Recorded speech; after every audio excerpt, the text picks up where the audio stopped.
Hey guys, welcome back to another episode of a mini-series I'm doing where we gently tap the boundaries of our favorite indie horror game.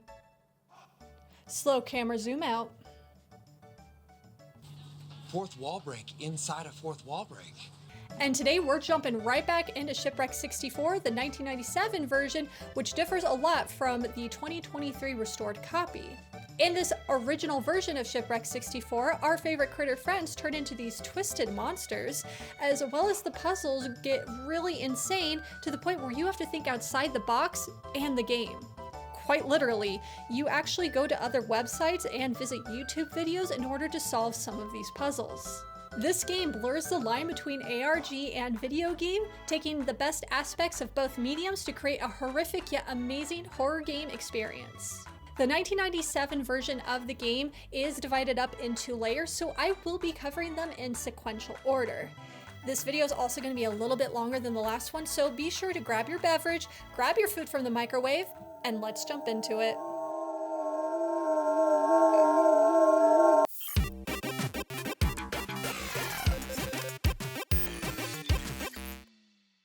Let's hit the ground running this time, and if you need a refresher on the plot of Shipwrecked 64, check out my previous video before watching this one. Also, this video will contain spoilers for Shipwrecked 64, so wait to watch it if you're planning on playing it. It is now available on Steam for $7.99. In the 1997 version, the game's first layer starts out the exact same as the 2023 restored version, except to proceed through the game, we have to fail the mini-games with Olive, Giovanni, and Walter. While this first layer has all the same out-of-bounds things we saw in 2023, we do get to explore some new areas that unlock as we explore. Starting off with Olive Otter's coconut hunt, you are able to pass through a wall on the cliffside. Real quick note, this is intentional and not an out-of-bounds discovery. And this is where we can enter a door on the side of a nondescript building to see our first mysterious puzzle. Here we can pause time in the game to progress, but before we do that in this little room, we can see out to the beach, which is the starting area. Moving the camera beyond this room, we can take a closer look and see that the starting beach area is in a very low poly style, since this area isn't meant to be seen up close and isn't the actual beach where we begin the game. And when we zoom out the camera, we can see the whole area as well as some unused structures outside of the skybox. Jumping over to ruin Walter's life, we can explore his minigame, and while nothing else is different from the 2023 version, there is one thing hidden just out of view from the player: the husk. If you've played through Shipwrecked 64 already, you know that the husk plays a major part in the final layer of the game.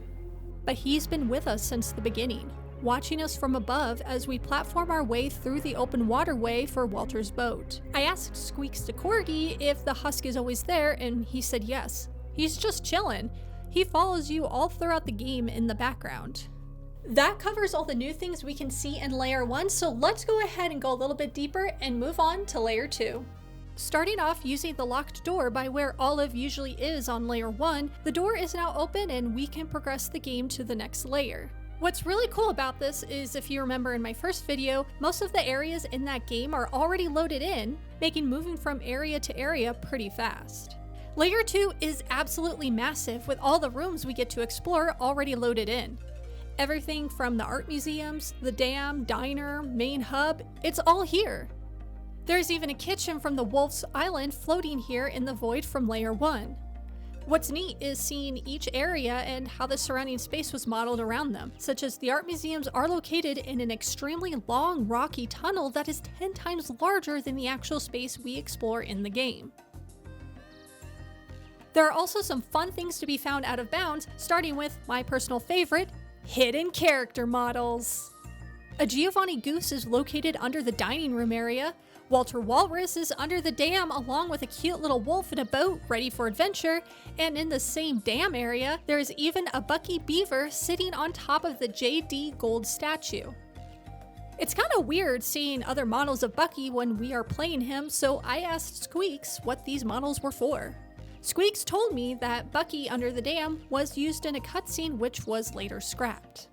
The Bucky out of bounds copies your movement and is used in the monitors that we see throughout the game. The characters underneath each map were rendered into the paintings that connect each area. Oh, and how could I forget the best find of Olive Layer 2? After we finish the liminal pools area, we can see Olive peeking at us through a window and then disappear, but where does she go? Well, I sent a screenshot of this to Squeaks, and this is what he had to say. Oh, I forgot I put that there. Layer 2 is absolutely massive, so I can't cover everything that we can see here. However, we can take a quick look, and I was actually able to ask Squeaks a question about where the inspiration came to make this game in the first place. Squeaks told me that it was mostly an attempt to add a playable game aspect to an ARG project he was working on. The N64 stuff was inspired by the Mario 64 iceberg, as it had some creepy elements to it that he liked a lot. And let me tell you, this game really does do the iceberg justice.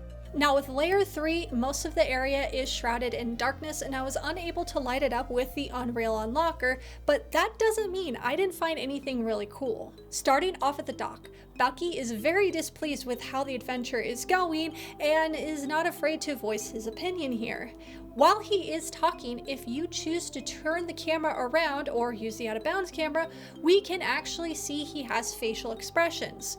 While this isn't a huge out of bounds secret, I think it's a really cute detail that I think a lot of players will miss, because when you're playing the game, Bucky's back is almost always going to be turned to you. Like we have seen before in this game, all the explorable areas are loaded into the map, which are somewhat visible out of bounds despite the darkness. One neat thing I did find was in the cyan colored room, where there's a drawing of Olive with X'd out eyes that is cropped at the nose. But if we look below the surface of the area, we can see the full art piece depicting Olive drowning in a macabre, cartoony way. The next area we're going to look at is every Shipwrecked 64 fan's favorite area, the plaza. That fuckhole would be the last place on Earth that I would choose to go back to. This area is super dark, but it's a great opportunity to take a closer look at the dwellers of Layer 3, the twisted versions of Olive, Walter, and Giovanni. I admit, looking at these creatures up close instead of running from them genuinely gives me goosebumps with their ever-changing, pointy, rough poly models. While playing around with the NPC controllers, I accidentally paused poor Giovanni clipping through a wall, as if this poor goose hasn't been through enough already. And also pausing Olive mid-spawn in a back-breaking bend. One fun out-of-bounds secret I found in the plaza is this little note. Good morning, you silly goose. Make hint for 1997 code, work on next task. I asked Squeaks who this was for, and he told me for himself. When finishing up work for the night, Squeaks told me that he would write himself a note or reminder in the game and then leave his computer on until the next morning to resume work and see the note. Whew, okay, with the horrors of Layer 3 and the plaza behind us, let's go ahead and take a breather before we move on to Layer 4. Refresh your beverage, refresh your snack if you need to. I'll wait, I need a drink too. Okay, let's go ahead and move on to the final layer of Shipwrecked 64 1997. This layer starts off rather chill after the intensity of the previous section, but we aren't completely safe. In this test map, way off in the distance on the cliffs, we once again can find the husk watching us from afar. A bit further into the distance, we can see the giant Bucky statue that's been haunting us since Layer 2, shrouded in mist and shadow. As before, most of the explorable locations for this layer are loaded in, but not all of them. We can see the next area where the husk is still watching us and the elevator shaft that leads us to the next section of the layer. This elevator shaft seems to extend for nearly indefinitely, but I was able to reach the end after some time of zooming out. In the next area, we can see the elevator lift cable and shaft also extending nearly to the top of the map. In the cityscape area, there are a few fun hidden things you wouldn't normally see while playing. Once again, we see the giant Bucky statue sitting on top of one of the skyscrapers, and across from the statue is a building with a large Silvertech computer on top that looks to be a top-down CCTV camera of Bucky in the main building. There is also a little signpost next to it, but without Bucky there to interact with it, I couldn't tell you what it says.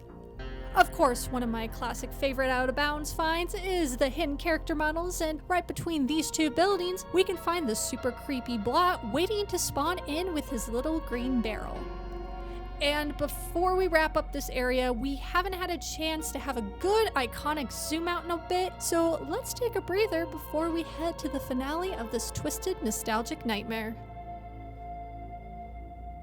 In the final section of the game, we must play hide and seek with the Husk, who has been following us through the entirety of this game, but there are some fun new things to find on this very familiar beach.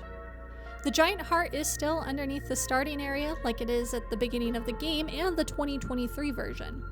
Underneath the small pond in the center is a house with the text, "There is no house in the ocean, there is only the house in your head."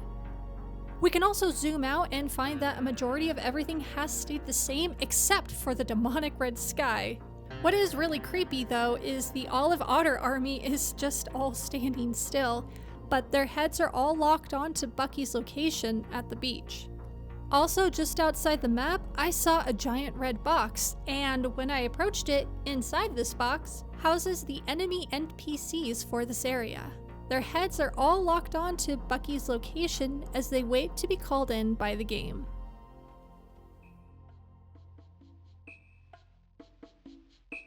Shipwrecked 64 is basically a masterpiece when it comes to ARG horror and video game horror. It took a lot of the creepy liminalness that we saw with Super Mario 64 and the iceberg and applies it into a game that even gives me the creeps when I'm playing it late at night, and I've played this game like 3 times now.